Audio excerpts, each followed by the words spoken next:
Hello guys, તો આ બધી હોસ્પિટલમાં ક્યારેક પેશન્ટ પડીને આવતું હોય ને કોઈને ઘૂંટણનો દુખાવો હોય લાંબા સમયથી.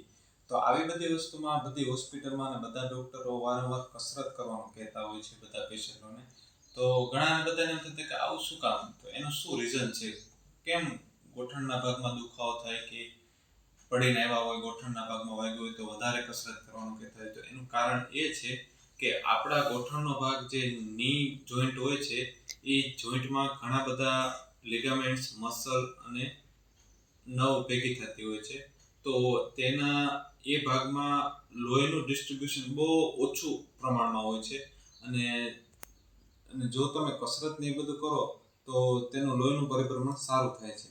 અને જેટલું લોહીનું પરિભ્રમણ ઓછું થાય એટલું કોઈ બી વાગેલો હોય, કોઈ બી ગાદી ઘસાતી હોય તો એમાં રિકવરી થવાના ચાન્સ બહુ ઓછા હોય છે. અને કદાચ રિકવરી પણ થાય તો બહુ લાંબા સમય રિકવરી થતી હોય છે.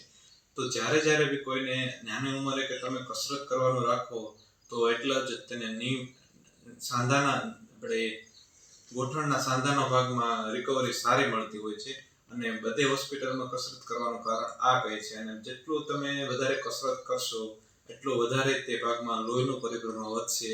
અને જેટલું લોહીનું પરિભ્રમણ વધશે એટલું તમારા સાંધાના ભાગમાં રિકવરી થવાના ચાન્સ બહુ વધારે જલ્દી રહેશે.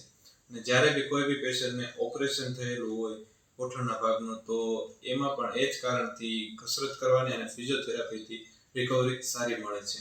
તો આવી જ અવનવી બાબતો જાણવા માટે અત્યારે જ ફોલો કરો. Thank you.